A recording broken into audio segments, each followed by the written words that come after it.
avanza a pasos agigantados y de manera muy preocupante el plan de censura del gobierno de Gabriel Boric, que va en conjunto con el apoyo de toda la izquierda, del centro y de algunos sectores de la centro-derecha. Y vamos a ver que se acaba de aprobar en el Congreso un proyecto contra las noticias falsas. ¿Qué es una noticia falsa? Bueno, vamos a ver cómo lo definen los políticos, ¿no? Y que ahora va a pasar al Senado y que se aprobó por una cantidad de votos importante de todos los sectores, que de todas maneras esto eventualmente va a llevar a otras votaciones y se puede dar vuelta, pero que es muy preocupante porque recibió el apoyo de toda la izquierda, del centro, de la centroizquierda por el rechazo y también del Partido de la Gente y de algunos sectores de la centroderecha, todos apoyando este nuevo plan de censura, a la vez que los políticos están haciendo movidas bastante oscuras para el nombramiento del nuevo fiscal nacional, que ahora es cercano el candidato que promovió Boric a la centroderecha y a Piñera y que se vería como la versión tirada un poco más a la derecha de lo que fue Abbott. Todo eso lo vemos a continuación.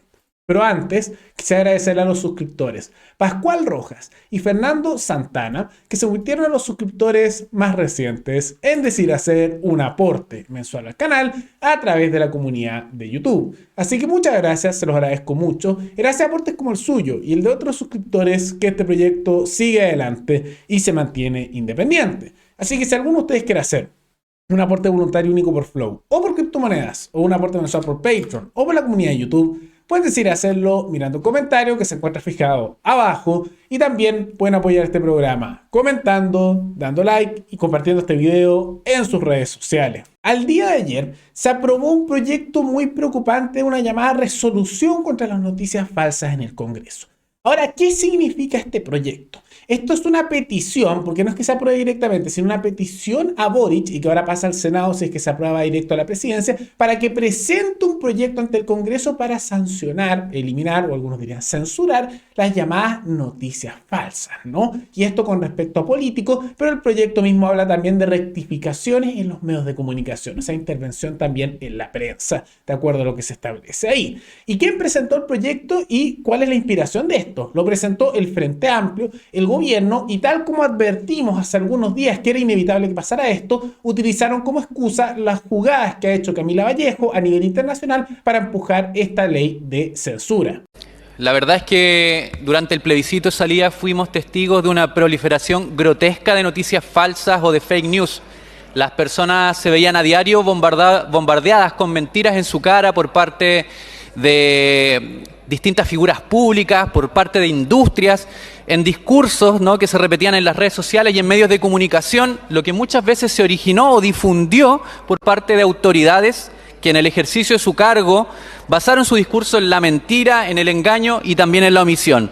Hoy día la historia se repite cuando seguimos viendo cada vez que aparece un proyecto de ley, una posible transformación que amenaza los intereses de grupos poderosos, como es el caso de la reforma previsional, donde las AFP han tenido una tribuna privilegiada para desinformar, jugando con la emocionalidad de las personas y afectando gravemente su derecho a la información y por lo tanto nuestra democracia. Es por ello que en su momento presentamos este actual proyecto de resolución que se vota hoy día con el objetivo de implementar medidas que prevengan, sancionen, pero sobre todo reparen el pernicioso efecto que tienen estas conductas en una era donde la información y la interacción entre las personas se basa en la inmediatez y la rapidez de la comunicación. Y llamamos a que sea transversalmente apoyado porque más allá, presidente, si puede llamar al orden. Estamos llamando al orden, Sí, diputado. Porque más allá de las legítimas diferencias que tenemos en este hemiciclo, no podemos seguir naturalizando mentiras y política. Y esto lo digo en sintonía con el gobierno, donde la ministra Camila Vallejo asumió un liderazgo internacional para combatir la desinformación en la última cumbre de la OCDE de la semana pasada, pues se trata de un fenómeno internacional. Ahí lo ven. Esas son las palabras del diputado Andrés Giordano del Frente Amplio, que fue quien propuso este proyecto hace algunos meses. Y si se dan cuenta en el discurso, esto todo se da por una serie de razones.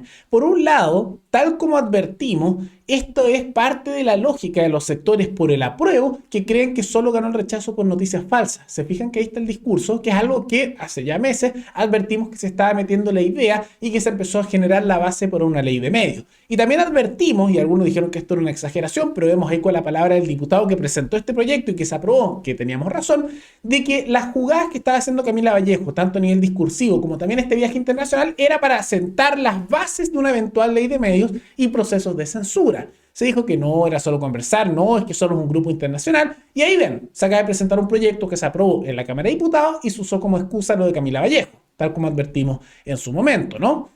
Y esto está siendo acusado como una ley de censura por figuras como el diputado Johannes Kaiser, que dijo que esto es una situación de censura estatal y que tuvo votos de distintos sectores políticos. ¿Y por qué sería esto? Porque en gran medida, dentro de lo que se da en este proyecto, lo que se busca es que haya sanciones de algún tipo, que todavía no se define el detalle, pero contra las llamadas noticias falsas. Algunos dirán, noticias falsas, qué bien, ¿no? Qué bien. Pero la pregunta es, ¿quién define una noticia falsa? Ahí está lo preocupante, porque al final esto va a significar quién lo va a definir. Probablemente un organismo estatal, un ministerio, no creo, pero probablemente un organismo como una comisión que van a decir que es neutra. Claro, tan neutro como no es la Corte Suprema, que también supone que es neutra, como son el Fiscal Nacional, que claro, súper neutro, y como son tantos organismos estatales que te dicen no, neutro y objetivo, y no lo son puros nombramientos políticos. Entonces, en la práctica están llamando a crear una comisión, un organismo, o tal vez incluso un ministerio contra las noticias falsas. Casi lo podríamos llamar un ministerio de la verdad, o un organismo para buscar qué es verdad y qué no. Ellos lo van a definir. Por lo tanto, el mundo político. Y esto es preocupante por una serie de razones. Por un lado, está el hecho de que lo apoyaron distintos sectores políticos. Y como pueden ver, dentro de la votación se aprobó con 66 votos a favor, 37 en contra y 17 abstenciones. Todos los votos en contra y las abstenciones, que cuentan casi como voto en contra, pero son los que no tuvieron la valentía de atreverse a votar en contra, son de la derecha, tanto de la centro-derecha como de la derecha más dura, de los republicanos como de Chile Vamos. Eso está presente ahí. Y todos los votos a favor son de la izquierda en su conjunto, de toda la centroizquierda en su conjunto y del Partido de la Gente, tanto en sus dos sectores que fueron más hacia la derecha o a la izquierda en las últimas votaciones, todo el Partido de la Gente votando a favor de esta ley, ¿no? ¿Qué se está haciendo ahí? Y dentro de todo esto no es tampoco irremontable, falta en el Senado y esto eventualmente se va a presentar en un proyecto aparte que puede que se pueda rechazar, porque si lo vemos en total son 66 votos a favor y son unos 54 votos en contra, entonces es remontable. En gran medida, si la centroizquierda por el rechazo y los del Partido de la Gente hubieran votado en contra, esto no se aprobaba, para que vean, ¿no? Bien funcionales a las políticas totalitarias que se están impulsando por grupos políticos, pero también hubo votos a favor por parte de sectores de la centro-derecha, como Jimena Osandón. Y algunas de las figuras para que se den cuenta que votaron a favor de este proyecto es Pamela Giles, Jimena Osandón, Rubén Oyarzo, que podemos verlo ahí, Gaspar Rivas, vemos que sea eso, Jaime Naranjo, y así una serie de otras figuras que están presentes ahí, Vlado Mirosevic, que es el que recibió también votos del Partido de la Gente para su aprobación, el Partido Comunista entero también votó a favor, y así suma y sigue. Distintos diputados de todos esos sectores, ¿no? Y algunos dirían, bueno, esto es positivo, ¿no? Para entender incluso la lógica que está detrás de esto, vamos a citar lo que dice la diputada del Partido de la Gente, Karen Medina, que votó a favor, y que en un Instagram de la cuenta del Desahogo Político dijo: estimado, una cosa es hablar cosas reales con pruebas y otras es inventar y mentir. Esto viene a sancionar este proyecto. Entonces dice, no, vamos a sancionar las mentiras, porque claramente hay que hacer multa o incluso cárcel por decir palabras. Pero ahí viene la pregunta, ¿quién define qué es verdad? Y ahí está lo preocupante, porque la verdad es que las autoridades están bien lejos de ser aquellos que digan realmente la verdad, menos los de partidos políticos, como da a entender la estimada diputada del Partido de la Gente. ¿Por qué lo digo? Porque vamos a dar una serie de ejemplos, tanto internacionales como en Chile, de organizaciones oficiales que mintieron o se equivocaron grotescamente. El caso hace poco con el COVID. La Organización Mundial de la Salud dio primero mensaje de que las mascarillas servían. Después que no servían, es porque servían de nuevo. Y a todo aquel que decía lo contrario en un momento, noticias falsas, noticias falsas. Hicieron bastantes volteretas. También las versiones oficiales sobre el origen del coronavirus han cambiado sustancialmente y todo este tiempo noticias falsas. También en su momento muchos decían que las vacunas ayudaban para evitar que uno no se pudiera contagiar más. Y después, bueno, para aliviar los síntomas, iban cambiando las versiones, ¿no? Pero claro, noticia falsa, noticia falsa. Otra situación. Hace poco hemos visto el discurso de los presos políticos del estallido, los presos políticos mapuche. Esto en la realidad es una noticia falsa, porque un preso político es alguien que está siendo detenido y se es metido a la cárcel. ¿Por qué? Por su opinión política. Eso es un preso político. ¿Dónde hay presos políticos? En países tanto de dictaduras de izquierda o de derecha, donde alguien por pensar distinto lo metieran a la cárcel. Por ejemplo, si alguien como un comunista lo meten a la cárcel por ser comunista, ese es un preso político. Si en otra parte, vamos a dar el ejemplo cubano, meten preso a alguien a la cárcel por ser, por ejemplo, de derecha, este es un preso político. Y así suma y sigue. Entonces, estos son presos políticos. En Chile no hay. Y organismos internacionales han acreditado que no los hay. Pero se da el discurso de que sí los hay. Incluso el ministro Jackson ha dicho sí hay presos políticos mapuche. Y muchos hablan de los presos políticos del estallido. ¿Quién define qué es mentira o no? Porque ahí es una posición u otra. El organismo oficial dirá que es verdad y que no. Bien curioso, ¿no? También vamos a hablar sobre noticias, ¿no? Hace no mucho, y vamos a dar el caso del Partido de la Gente, informamos en este canal cómo había negociaciones por parte de diputados del Partido de la Gente para llegar al acuerdo con el gobierno y apoyar su candidato en el Congreso para la presidencia, cosa que efectivamente se mostró que era verdad y se utilizaron fuentes noticiosas para eso en este canal. Pero cuando la candidata era Carol Cariola y después apoyaron a Mirosevic, los del Partido de la Gente atacaron a este canal por decir eso que era efectivamente verdad y dijeron que era una noticia falsa. En su momento recibí bastantes ataques, por ejemplo, de Pedro Gubernati, de los Bad Boys del Partido de la Gente, el mismo París, en su momento y en su programa dijeron que me iba a tener que disculpar y que la arrogancia, etcétera. Y al final, efectivamente era verdad eso, pero acusaron de noticia falsa. ¿Quién va a definir ahí el mundo político qué es verdad o no? Bien curioso, todos estos fuentes oficiales del mundo político, ¿no? Entonces son ejemplos de distintos sectores que vamos viendo, de que eventualmente las autoridades van a definir qué es verdad o no, y eso es sumamente preocupante. Hay cosas que son falsas que se pueden dar en las redes y que vienen de distintos sectores, por supuesto que ocurre. Como también hay cosas que son verdad. Pero ahí las personas tienen que tomar su juicio y de esa manera tiene que haber una libertad de información. Porque el hecho de concentrar el poder en lo que en la práctica va a ser un organismo estatal para poder decir que es cierto o no va a dar a censura. Y es el paso hacia un totalitarismo con un ministerio de la verdad. No hay otra manera de decirlo. Porque ¿qué vas a tener? Grupo de funcionarios estatales con vínculos políticos, porque los van a tener, eso que son objetivos y neutros, eso no existe, es una mentira. Van a decir que es verdad y que no. Es súper preocupante.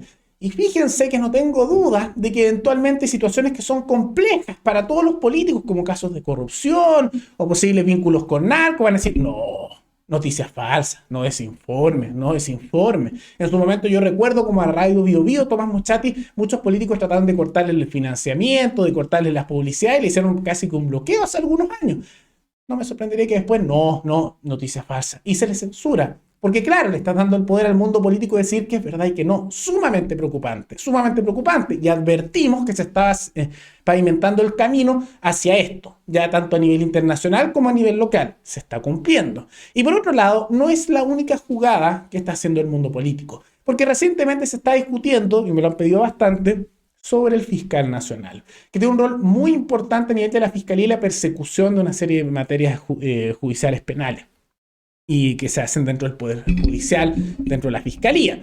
Y tiene mucha influencia porque dura bastantes años. Y el último fue Jorge Abbott, amigo personal de Michelle Bachelet, que tiene una pésima imagen a nivel nacional porque con justa razón se le asocia a vínculos de los grupos de poder y a la impunidad de los políticos en una serie de casos de corrupción y una serie de otras materias. Bueno, ahora se ha discutido mucho por eso y parece ser que el que se va a nombrar es un señor llamado José Morales Opazo, que postuló Gabriel Boric. Y este candidato, curiosamente, en su momento Piñera lo estaba apoyando. Es alguien cercano más bien al piñerismo. Es la versión, podríamos decir, hacia la derecha lo que era Abbott. Si Abbott venía de la centroizquierda, pero defendió los intereses y el poder de todos los políticos de izquierda y derecha, pero con una visión más desde el bacheletismo y desde la izquierda, centroizquierda. José Morales Opazo se acusa que es lo mismo, pero cercano al piñerismo y a la centroderecha. Por eso los sectores más de la izquierda radical y que fueron por el apruebo, muchos lo critican diciendo que Piñera, voy a citar al abogado Daza, que fue constituyente dentro de lo que fue por el apruebo, que Piñera y Ponce Lerú tendrán 8 años de tranquilidad. Y llamaron de cómo él ha sido cómplice en la práctica con sus actuaciones de fiscal para lograr la impunidad de los llamados delitos de cuello y corbata, al mismo tiempo que la impunidad de grupos políticos, ¿no? Entonces se hace esa denuncia y que en gran medida está siendo criticada por los grupos de la extrema izquierda porque no les gusta esto, pero también por grupos liberales, de grupos libertarios, porque tampoco están felices con esto, como en mi caso. Con justa razón se hace la crítica. Sospechosamente, el gobierno lo apoya, la UDI lo apoya y la democracia cristiana lo apoya. Un apoyo transversal. Curioso. Cuando los políticos de todos los sectores se ponen de acuerdo para algo, sospechan, especialmente cuando es para el nombramiento de cargos tan importantes como son asociados a temas judiciales. no creo que le pase nada a políticos en los próximos años porque va a haber bastante impunidad. Ahora, algunos podrían decir, no, que estas acusaciones que hace Daza sobre este tema, no, noticia falsa. No, todas estas sospechas, no, noticias falsas, y nuestros políticos son impecables. Pero aquí vemos cómo el mundo político está haciendo una serie de jugadas bastante oscuras y sospechosas, tanto en ataques contra la libertad de prensa, en complicidad entre la izquierda, la centroizquierda, el centro, el PDG y algunos sectores de la centroderecha. Y en este canal hemos sido muy críticos de la derecha y del Partido Republicano, de la UDI, Renovación Nacional y Bópoli, pero en este punto hay que felicitarlos a aquellos que votaron en contra y al menos a los que se abstuvieron, aunque ahí muestra un poco la cobardía no atreverse a votar en contra, como el caso de Diego Chalper, que se abstuvo. Pero de todas maneras, al menos votaron en contra. Y aquellos que votaron a favor de esto, nefasto. Al mismo tiempo que de manera bien callada, mientras todo esto se discute, se hace esta jugada de un consenso y una cocina política por detrás entre distintos sectores para apoyar a este fiscal nacional que va a defender los intereses tanto de la izquierda como de la derecha. Y por eso tiene el apoyo de Boric, como de la UDI y de la democracia cristiana. Lamentable. Ahora, les doy estos ejemplos de las noticias falsas, de las acusaciones de un lado para otro para mostrar lo peligroso que es esto. Pero ya saben, aquí tenemos a la diputada Karen Medina diciendo no, otras cosas decir cosas reales con pruebas y otras inventar y mentir. Bueno, ahí veremos cuál es el organismo en que ellos nombran personas y ellos decidirán que es verdad y no. Sumamente autoritario, totalitarismo total. Ahora, insisto, lo positivo de esto es que es una moción. Entonces, esto no significa que haya un proyecto inmediatamente. Tienen que pasar al Senado y después le van a enviar a Boric para que él organice, se le ocurra un proyecto con detalles, porque ahora es una idea, y eso pasa al Congreso. Y si ya incluso la idea tiene 37 votos en contra y 7 abstenciones, que podrían tomarse como unos 54 votos en contra, no es tan lejano que cuando venga el proyecto con detalles se pueda rechazar. Es conseguir tan solo unos cuantos votos que se den vuelta. Pero ahí bien, si el partido de la gente hubiera votado en contra de esto y alguno que otro de Amarillos por Chile o de la centroizquierda por el rechazo, esto se rechazaba. Pero no, pasó. Una política sumamente totalitaria de un organismo contra las llamadas noticias falsas, que ellos lo definirán, porque insisto, ahí está el discurso de que el rechazo ganó por noticias falsas, que se está convirtiendo prácticamente esto en la petición de un organismo que decida qué es verdad y qué no, un ministerio de la verdad. Pero ¿qué les parece esta situación? ¿Qué les parece esta jugada del mundo político sumamente negativa? Todo eso coméntenlo abajo. Y recuerden que pueden recomendar algún tema, alguna noticia, tanto de Chile como de otros países, para otro video. Nos veremos en el siguiente programa. Hasta luego.